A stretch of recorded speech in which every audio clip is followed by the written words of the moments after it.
Aujourd'hui, on est 25 ans après que ce scandale a vu le jour, a éclaté. Et puis après 25 ans, les gens se posent la question, mais les historiens, comme moi je suis historien, ils sont quand même assez lents. Pourquoi ils ne trouvent pas la vérité plus vite? Il faut quand même se dépêcher un peu.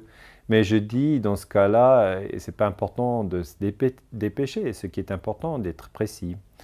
Parce que c'est tellement délicat, on parle du terrorisme américain en Europe. Et quand même, je dis, le terrorisme en Europe, il a existé. On sait qu'on a eu du terrorisme en France, par exemple, dans le contexte de la guerre algérique. On a eu du terrorisme en Italie, en Bologne, on a à Piazza Fontana, en Milano, on a eu du terrorisme en Belgique, mais aussi en Allemagne, c'est clair, il y a eu du terrorisme. Mais on n'a jamais pensé que peut-être des structures clandestines, des structures des services secrets militaires auraient des liaisons avec du terrorisme. On a toujours pensé que c'est des extrémistes, des fous, on ne sait pas quoi. Et aujourd'hui, on voit ça un peu différemment. Je peux peut-être expliquer.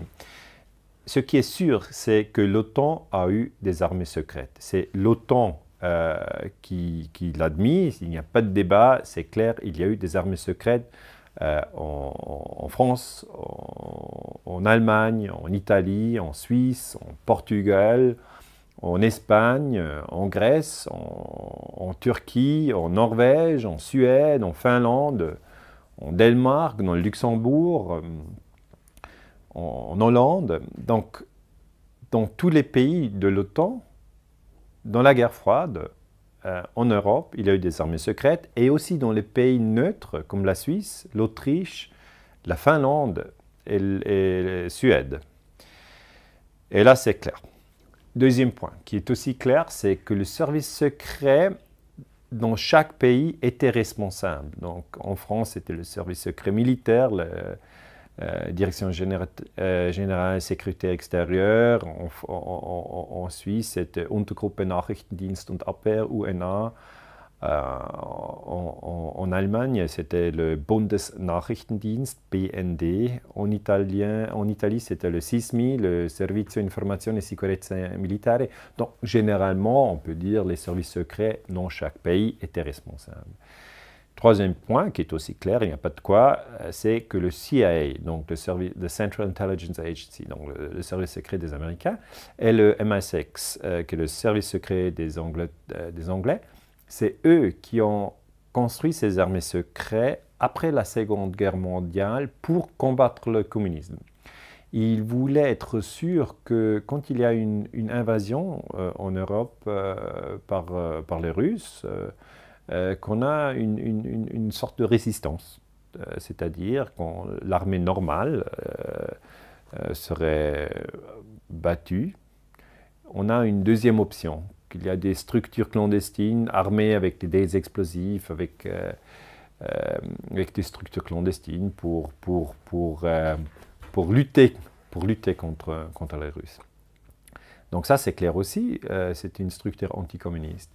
La quatrième chose qui est claire, c'est qu'en Italie, on a trouvé des documents qui montrent que ces armées secrètes n'étaient pas seulement là pour attendre une invasion soviétique, mais aussi pour manipuler la politique en cas de paix, donc en cas d'émergence, en emergency situation.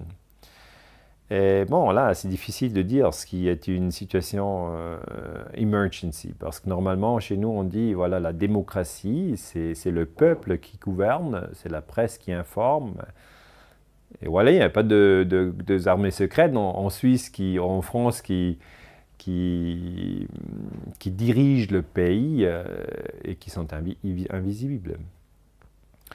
Et c'est vrai que William Colby, qui était le directeur du CIA dans les années 70, il a admis qu'il y avait des stay-behind armées en Europe, mais il a dit que là, les armées secrètes n'avaient pas de lien avec le terrorisme.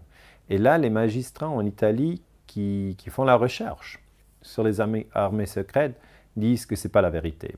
Et là, nous arrivons dans une zone qui est plus compliquée. J'ai dit les points qui sont clairs, Ils existaient, les armées secrètes, le CIA, le MI6, les services secrets européens, puis il y avait tout un bordel politique, les gens disaient non, ça n'existe pas, ça n'existe pas.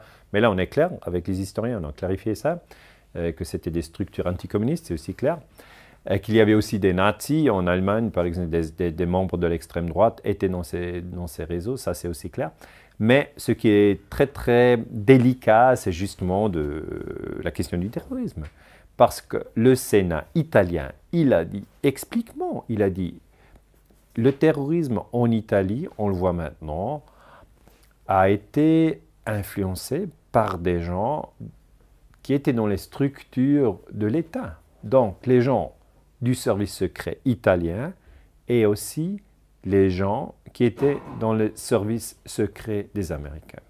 Et là, c'est un rapport du Sénat italien du 2000, donc il y a déjà 15 ans. Nous avons des Européens qui disent justement les Américains ont fait du terrorisme en Europe. Et là, les Américains, ils ne voulaient pas confirmer ça. Ils ont toujours dit c'est pas vrai. On n'a jamais fait du terrorisme en Europe, on l'a peut-être fait en Nicaragua, on l'a peut-être fait en Chili, on l'a peut-être fait au Vietnam, on l'a peut-être fait en Irak, mais pas en Italie, pas en France, pas en Allemagne. Et pour moi, c'est un débat qui continue. C'est pas clair. Hein.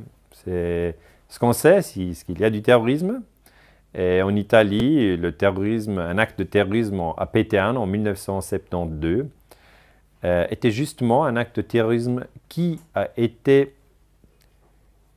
lancé tout ce débat sur Gladio. Parce qu'un juge italien, Felice Casson, c'est lui qui a fait la recherche sur ce acte de terrorisme à Pétain. Il a tué quelques personnes, là, une bombe dans une voiture qui a explosé. Et Vincenzo Vinciguerra, c'était le terroriste qui était responsable. Et le juge, Felice Casson, c'est donc un juge italien, il a trouvé la vérité sur Peteano et il a demandé à Vinciguerra, pourquoi vous avez fait ça? Et Vinciguerra, il a expliqué quelque chose qui est très intéressant pour nous aussi aujourd'hui. Il a dit, avec le terrorisme, on peut très bien choquer la population. On a maintenant eu un acte de terrorisme à Paris en janvier 2015 et on l'a vu, les gens ils sont choqués. Et ce que Vinciguerra a expliqué déjà dans 1986, il a dit avec le terrorisme, on peut après faire du politique. C'est-à-dire, il faut attaquer les gens qui n'ont rien à faire avec la politique et puis après, tout un choc. Les gens, ils sont prêts à sacrifier les libertés. Avant, c'est très important, avant, ils ne sont pas prêts. Si avant, chez les gens, on dit, écoute, maintenant, j'ai besoin d'écouter ton cellulaire, ton téléphone. Les gens vont dire, mais ça ne va pas. Je ne veux pas. Je ne suis pas intéressé.